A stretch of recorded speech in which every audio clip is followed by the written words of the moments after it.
निर्विवाद बस राम राम कहिए, चाहे विधि राखे हमारी विधि कहिए। राम नाम जपते रहिए, राम राम जपते जपते जब रटन लग जाएगी और जिस दिन भगवान का दर्शन प्राप्त होगा हृदय में, उसी दिन बिना बोले ध्यान लग जाएगा। ध्यान लगाने का एकमात्र उपाय है हृदय में भगवान का पहले दर्शन हो। ऐसे ध्यान नहीं लगेगा।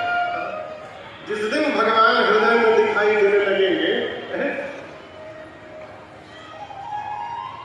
भूकंप आता है ना तो लोग घरवा के बाहर निकल के खड़े हो जाते हैं, सोचते बच गए। अगर बिल्डिंग में ऊपर गिर गया तो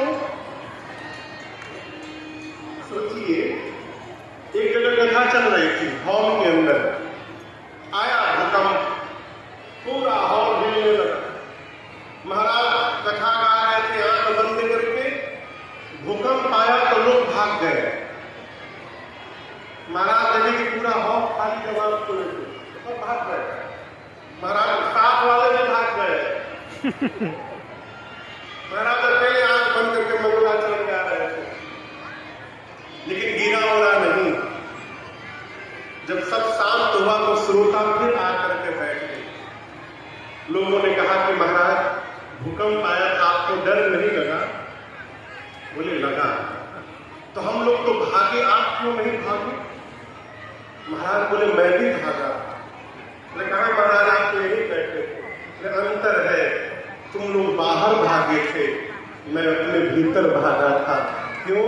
यदि मरना हुआ तो बाहर भी जाके मरा जा सकता है। तो मैं भीतर भाग गया, भगवान का दर्शन करने लगा। प्रभु अवतारे हाथ में बचाओ। एक कथा कहती है, ध्यान जिस दिन भगवान अपने हृदय में दिखाई देने लगेंगे, आप अपने घर में रहिएगा, ध्यान में प्रवेश कर जाइए। शंकर भगवान को राम जी दिखाई पड़े, बाबा ध्यान में चले। अब आप कहिएगा महाराज यदि घड़ी देखकर ध्यान नहीं लगता तो शंकर जी 48 मिनट में बाहर क्यों आ गए?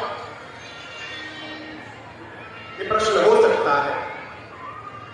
तो योग में मैं आपको गिनाऊं, 8 पायदान है भैया। योग में 8 पायदान है। यम बोलते जाइए, यम